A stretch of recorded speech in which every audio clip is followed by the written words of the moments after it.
Woohoo! Welcome back. Today we're going to be talking about 6.7. Yay!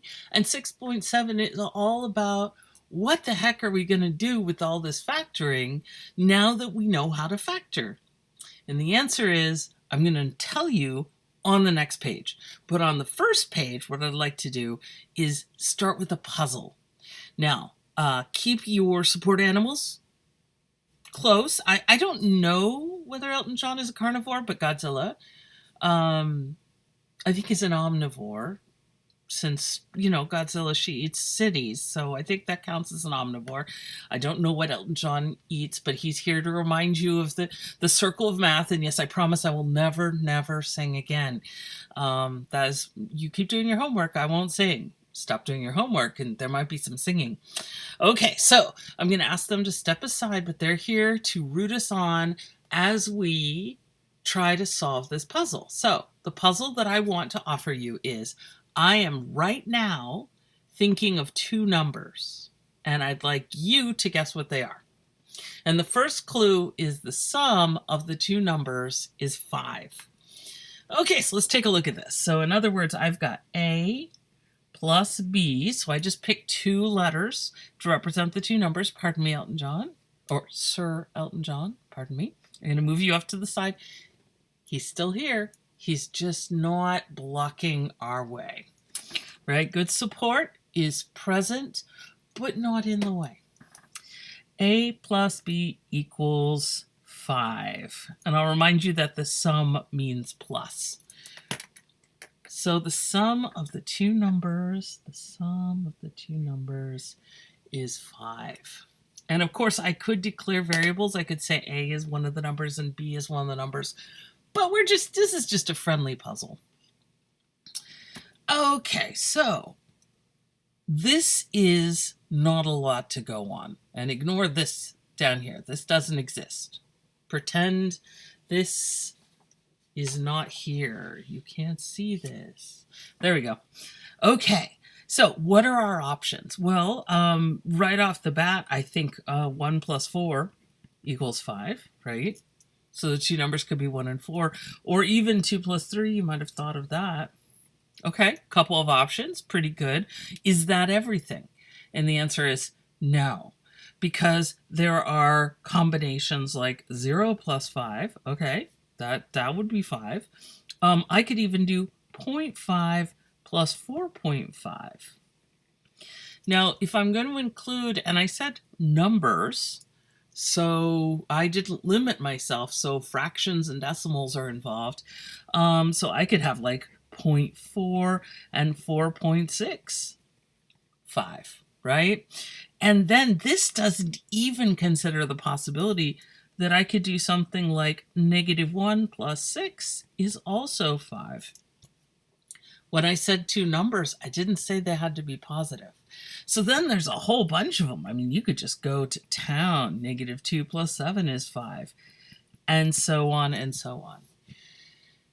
And the moral of the story is that if I tell you what the sum is of the two numbers, it certainly narrows it down. It couldn't be any two numbers. It has to be a certain collection of numbers. But in fact, there are an awful lot of them. And in fact, what I'll tell you is there are an infinite number of possibilities here.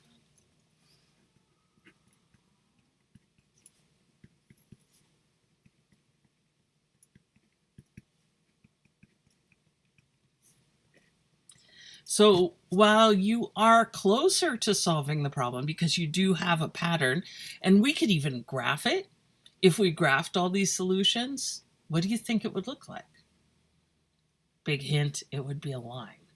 So, and remember how lines go in both directions. Well, it actually goes this way, sorry. Go in both directions. So it heads off in two directions. And so there are going to be an infinite number of possibilities here. And so this first clue, it's a little bit helpful, but it really doesn't help us narrow down the answer. So let's go to the second clue. The second clue is the key to the whole problem. And the second clue is the product of the two numbers is 0. So in this case, A times B equals 0. it's interesting because we've spent, if you look at the first part of this class, we've spent a lot of time adding things together. And in fact, when we were graphing lines, we had like 3x plus 4y equals 12 or something similar. There's a lot of adding happening. And that's because when we add two numbers, we get patterns that are pretty easy to look at. Once we start multiplying numbers, the patterns can be a little more complicated. So a lot of the study of multiplication happens later on.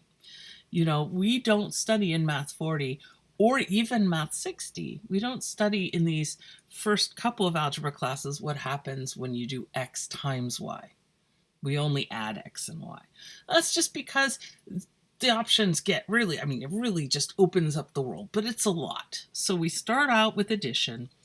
So why am I bringing multiplication in? Well, I'm bringing multiplication in because there's one case where multiplication actually helps you narrow the possibilities rather than just make even more.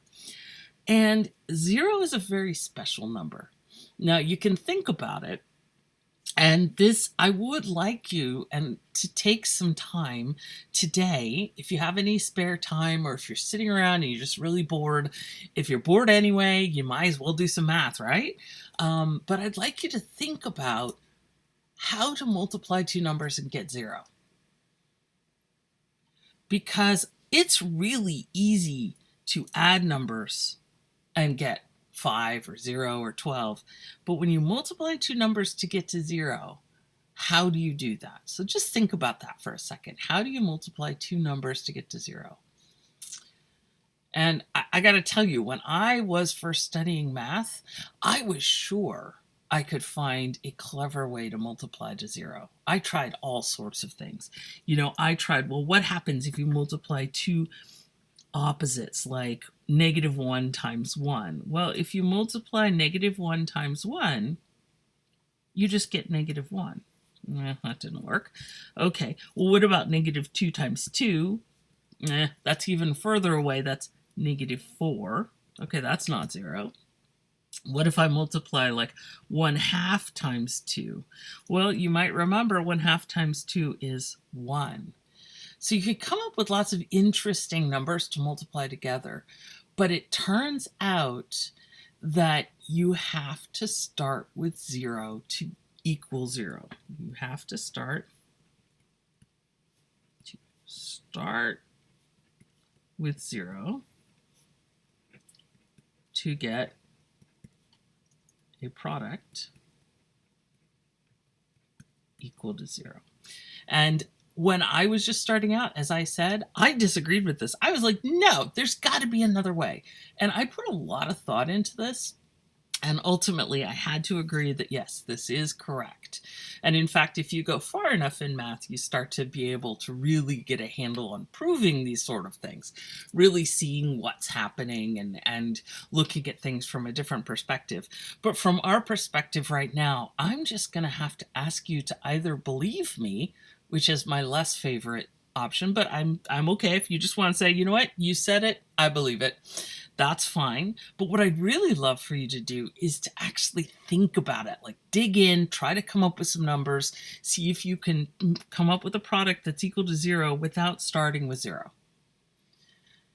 And I know I'm asking you to do something that is actually not true, but I want you not just to believe me, I want you to believe that this is true because you've really investigated it. You've really thought about it. This is actually one of my favorite results in all of mathematics. In all of the years of study I've put into it, the 0 property I find to be one of the most beautiful results. And that is that if A times B equals 0, then A equals 0 or B equals 0. And then I wrote in parentheses just to remind you, or both. Now in math, or is kind of a wiggly person. Well, it's not really a person. I'm personifying it. It's a little wiggly little creature. In English, when you use or, you usually mean this one or that one. But in math, when we say or, we say this one or both. It means all of those. So it's slightly more fancy than just the English use of the word or. So I don't have to include the both, but I wanted to emphasize it. So in other words, if two things are multiplied together to give you 0, and if you know what the two things are, if you're able to separate that product, if you're able to factor it, then you know this one's 0 or this one's 0. So far, so good. Let me show you what this means. So let's go ahead and solve this equation. I know I'm skipping over what I wrote right there. We'll come back to it. X plus 3 equals 0. Now, if x plus 3 equals 0, hopefully right now in the class, you've practiced this. You might be a little rusty because this was kind of towards the beginning of the class. But you remember, you don't have to do anything fancy, right? You got an x. You want to isolate the x. So let's go ahead and use some opposites to get rid of this 3. So if I've got x plus 3, then I use minus 3 or negative 3 on both sides. I add, and then I get x on the left and negative 3 on the right. So x equals negative 3. How nice is that? This is a linear equation. It's just an x and some numbers, and that makes it linear. And when you've got a linear equation like this, all you do is you move some numbers around and you've solved it. Now we get down to number 2. Number 2, is it linear? No. This one is not linear. This is what we call quadratic. It's got an x squared in it. So if you've got an x squared and an x, you might not even have an x, but if you at least have that x squared, you're dealing with a quadratic equation. If x squared is the biggest one. Now, if you have x cubed or x to the 4th, those are something else, and we will deal with them in another class. For right now, we're going to focus on these quadratic ones. X squared. Now, notice how many x terms there are. There's the x squared, and then there's the minus 2x. Can I isolate x? The answer is not easily. There's no way to move stuff around to isolate it. So in this case, when we see an x squared, what you want to do is you want to use the 0 property. Let me show you how to do that. So when you see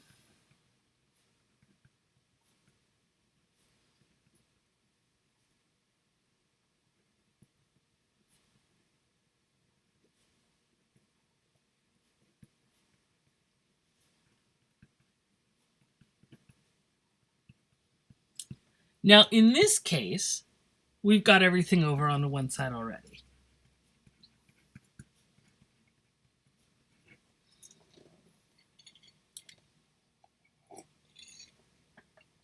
Pardon, I need some magic bean juice. Okay, x squared minus 2x minus 15 equals 0. I don't know if you have emo cats or goth cats or I don't know how else. We've got a perpetually teenage cat who likes to write a lot of really bad, sad poetry, and was up all night feeling very emo, and there was nothing we could do. She was in an existential crisis, which is, I mean, I think her whole life has been an existential crisis. She would definitely listen to My Chemical Romance if she knew how to turn on the radio.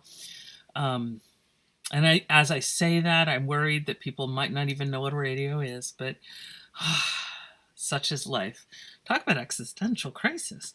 But I was up all night with a very emo kitty who, yes, she's a lot of deep sighing and, as I said, bad poetry. So, okay, lots of magic bean juice or coffee this morning to keep me going.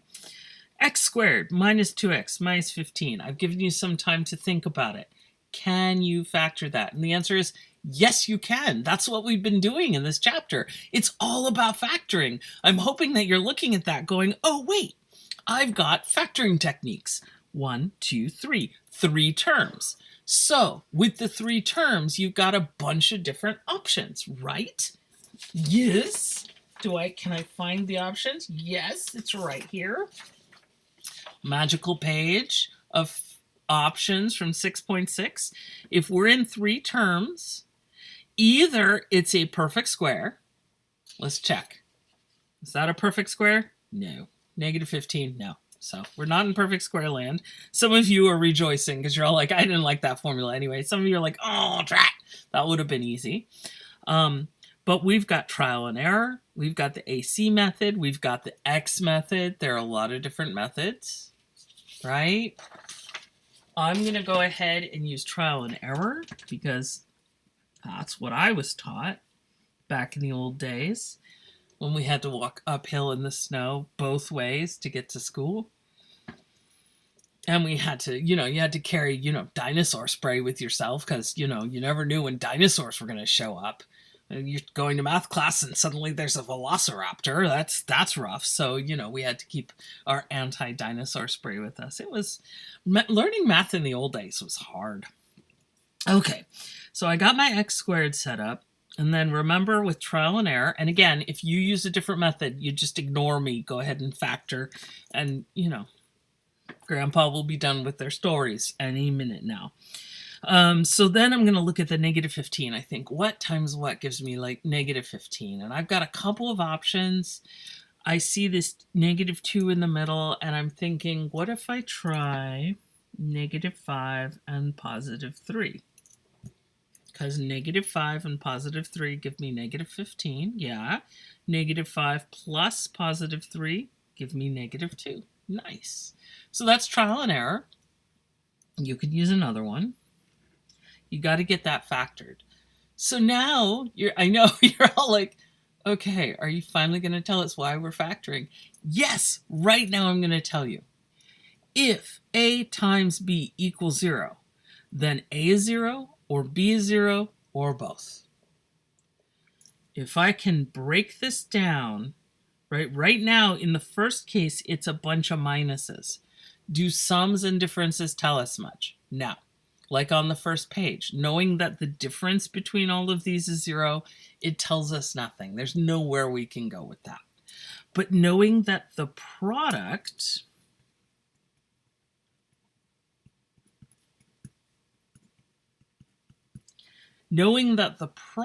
equals 0, that tells us that either x minus 5 equals 0 or x plus 3 equals 0. Well, this one is just x minus 5 equals 0, so I can add 5 to both sides because you know what we did? We started with quadratic, with an x squared, not easy to solve. And we used factoring to reduce the problem to linear equations. And that's one of the central techniques of mathematics, is if you've got a hard problem that you don't know how to solve, try to rewrite it as an easier problem you do know how to solve, which I know may sound like, well, duh, but that is literally what we do in math, is I don't want to solve this problem. Is there a similar problem? Is there an equivalent problem that I could solve that would get us there the same? Okay, so I add 5 to both sides. X equals 5. Yay! This one is x plus 3 equals 0. I subtract 3 from both sides, just like with this one. X equals negative 3. There are my two possibilities. Now, let me grab, if I can find some, where is my scratchy paper? Okay. So let's take a moment and let's check.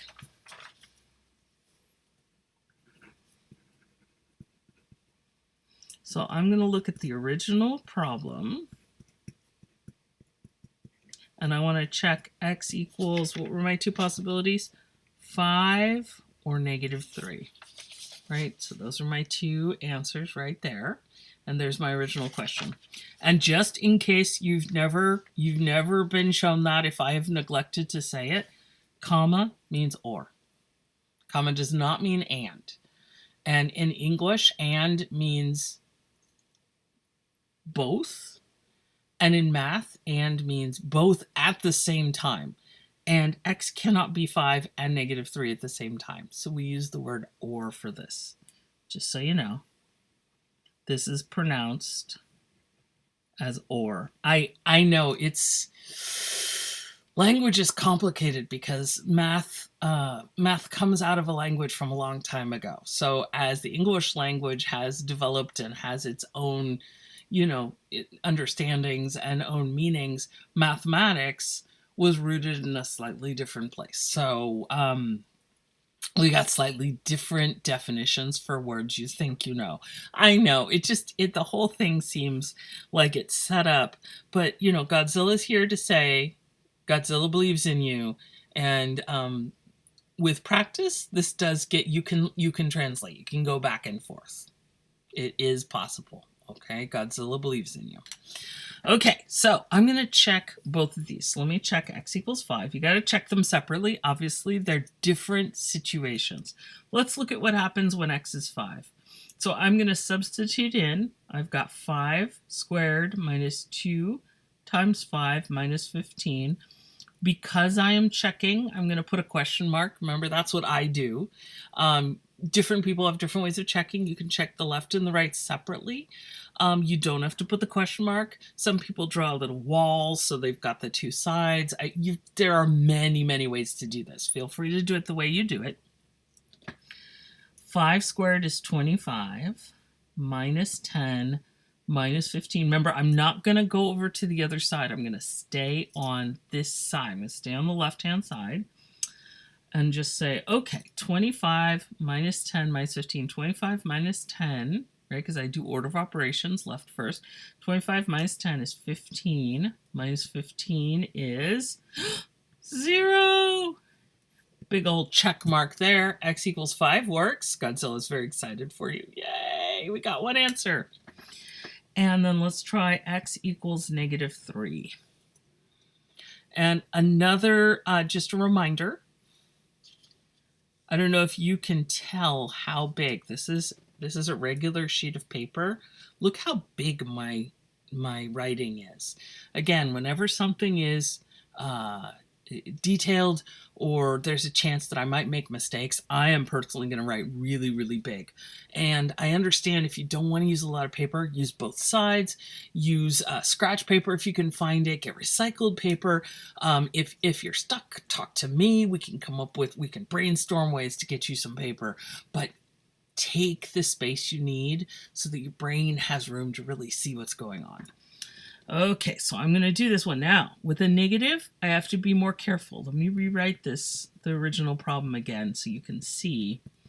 The x squared, when I plug in negative 3, I can't just write this. That's not going to hack it. I have to put negative 3 in like that, so I make sure the negative comes with the 3. That has to stay together. Same thing, when I plug in a negative 3 here, I'm going to use parentheses because otherwise it's going to look all funny. Now, at this point, I'm a little nervous because I know 5 fits the pattern, but how is negative 3 going to fit the pattern? So let's take a look. Negative 3, the quantity squared. Notice that's going to be positive 9. Okay. Negative 2 times negative 3. Remember the Bat Brothers. Negative 2 times negative 3, positive 6. And minus 15. And I'm just working on the left. I'm not going to touch the right-hand side. Order of operations says whatever comes first on the left gets done first. So I get 9 plus 6 is 15 minus 15. Oh my goodness, what did we get? Yay, dance party time. Woohoo, dance party, dance party. Dance party without Sir Elton John is always the best. Dance party, dance party. It worked. We got it. Do you see that? Isn't that lovely? So how many answers did we get? We got 2 answers, and you can write them like this. Some people write them in, descending order. Some people write them in ascending order. Honestly, if you get 2 answers, I'm thrilled for you. Write them in any order you want. But it is interesting to note that 2 answers for an x squared. And then if we look back on the previous page, where's my, just underneath. If you have just an x, how many answers do you get? 1 answer. And with x squared, you get 2 answers. I wonder how many answers you get if you had an x cubed. Okay, shall we move on? Shall we do another one? I know, this is very exciting. Finally, Factoring makes sense. Yay, hopefully. I'm hoping it does. Okay, I've got one more problem I want to show you as an example so we get a little more practice. And then you're going to have, as you probably have guessed, a whack ton of practice in the homework, right? Because that way you've got an opportunity to try out this new technique in a lot of different settings so that we're not accidentally, missing something. This way, when you go through it, you can ask questions. But again, like with anything else, if you're banging your head against a wall and you've spent half an hour on a problem, stop, take a break, get some fresh air, get some exercise, eat some vegetables, drink some water, maybe get some sleep. And then when you're feeling like you've met your needs, you've put the oxygen mask on yourself, then go ahead and shoot me a message, set up an appointment with the tutor, and we will help you through it. We will take a look at things. Sometimes you're just missing a little tiny thing, and we can look at it and go, oh, I see it. It's right there. That happens to everyone. And sometimes you're missing a great big thing, in which case we can talk about it, make sure it's all solid so when you move forward, it makes sense. The goal is that you're going to go on to the next class feeling really prepared and really ready to take on some new information. Okay, having kind of cheered you up, oh my goodness. Here I said we weren't going to deal with the x cubes. And here we have an x cubed. Oh my goodness, am I lying? No, the answer is we're not really going to deal with the x cubed, are we? No. Now, question, is this a quadratic? No. This has an x cubed in it. It's like, whoa, that's way beyond. It's actually just called a cubic, but okay. So there you go. You know. But the rules are the same. If it's anything bigger than just x's, so if you got x squareds, x cubes, anything else, get everything to one side. So I'm going to go ahead and I'm going to take my x cubed minus x squared equals 6x. Notice I even write it bigger to begin with. I'm going to subtract my 6x from both sides. And again, why am I doing this? So that I can get everything on one side.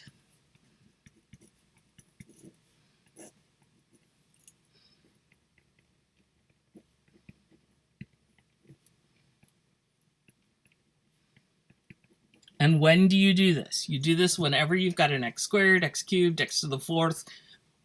Pardon me.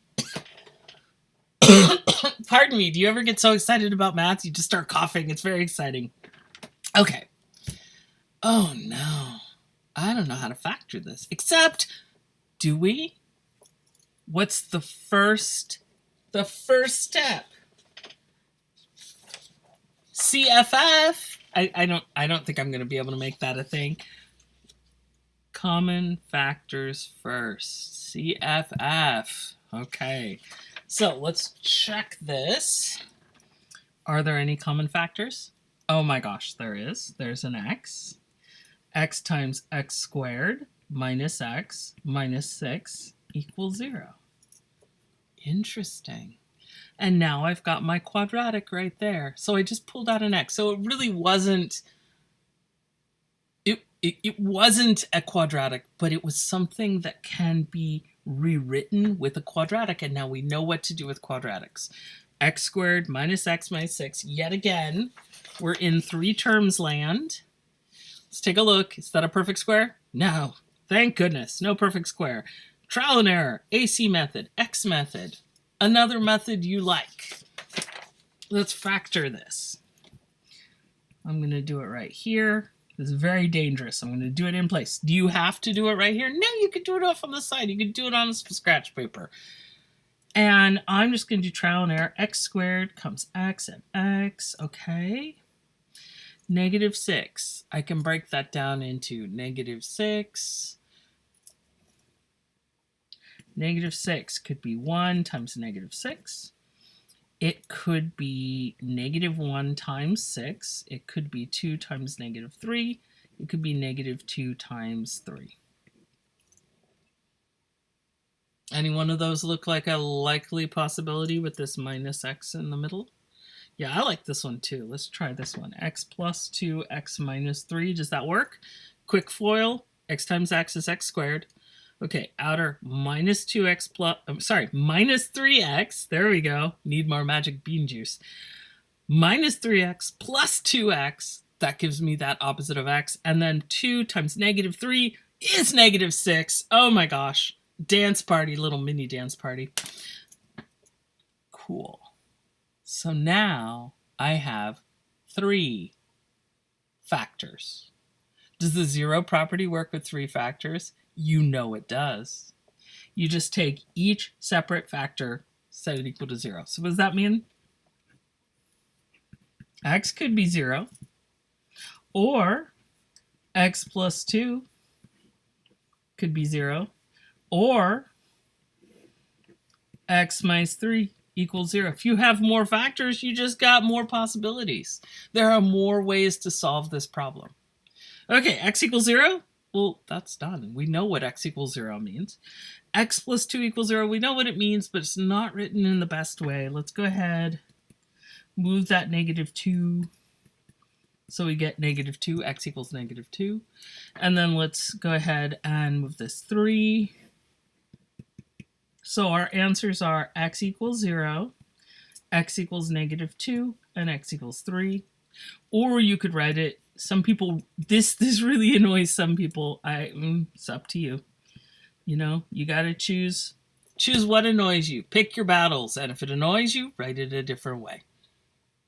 Okay. Shall we check? We should always check. X equals 0. Now, where do we check? We have to check. Sorry. This is the downside. The upside to magic bean juice is that it does wake you up, but then it also makes everything move around really fast. So x cubed, we got x cubed minus x squared equals 6x. And remember to write the word check, or otherwise identify what you're doing, because sometimes math teachers can get really confused. I'm going to put a box around the whole thing. You don't have to list both, just that, or if you want to list a different order, that's fine. Okay, so I'm going to go ahead and check here. 0 cubed minus 0 squared equals question mark, 6 times 0. Well, this is 0 minus 0. That's 0. 6 times 0 is 0. They match! X equals 0 totally works. Shall we go on to another page? Okay, what are the ones I have to check? I have to check x equals negative 2 and then x equals 3. Okay. So let's check this one. I've got x cubed minus x squared equals 6x. So I'm hoping that negative 2 cubed minus negative 2 squared equals 6 times negative 2. So far, so good. Okay, remember, Godzilla believes in you. Have your support creatures at the ready. Elton John believes in you. Elton John is singing the big song in the animated feature of your life of you doing this math problem, which I will not sing. I've promised, as long as you do your homework, no more singing from me. Okay, so negative 2 cubed. Negative 2 cubed. I'd love you to do it in your head, but you can always use your calculator. Is going to be negative 8. Now, we got to be real careful with this. There's a minus in the middle, but then negative 2 squared is negative 2 times negative 2. That's a positive 4. Okay, so minus 8 minus 4, that's negative 12. Now let's look over here. 6 times negative 2 is negative 12. Oh my gosh! Now notice that the answers aren't both 0, but they match. All that matters is the left side and the right side get the same number. Then we've got to check. Oh man, that was a hard one. Okay, x equals 3. I'm just rewriting the problem so I don't forget what it is. 3 cubed minus 3 squared, sorry about that, equals, does it? 6 times 3. Now, can you work on the right side first? Absolutely. Like, I know that's 18. Let's hope that the left side is 18 too. Okay, 3 cubed. 3 times 3 times 3 is 27. Minus 3 squared minus 9. 27 minus 9. Again, calculators are totally reasonable. 27 minus 9, 18. Calculators are awesome. I just want to speak up, especially for folks like me. If you're dyslexic, if you have, or we didn't have it when I was little. We just had dyslexia. People weren't talking about it, but if you have dyscalculia, if that's how you pronounce it, I'm not good at pronouncing it, and a whole bunch of other things that go on between your eyes and your brain and your hand and the paper. I think calculators are awesome. I am totally, throw out the calculator shame. Yes, it's great if you can do it in your head, but not everyone can. Just the same way that some people are great at singing and not everyone is. So, yeah, but look, 18, it matches. That's it. We did it right. Dance party. You guys are awesome. And again, do not get frustrated and practice checking. Sometimes the checking is where things go wonky. If the left and the right don't match, there are 2 possibilities. One is you got the wrong answer. The other possibility is you made a mistake in your check. And that's actually really common. So again, don't keep banging your head against a wall.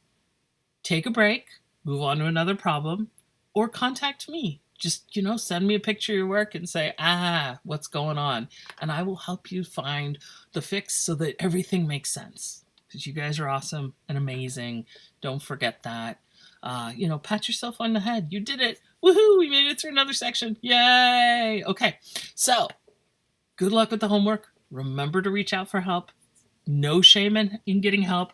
No shame in using your calculator. And you're awesome and amazing. Woohoo! Math on.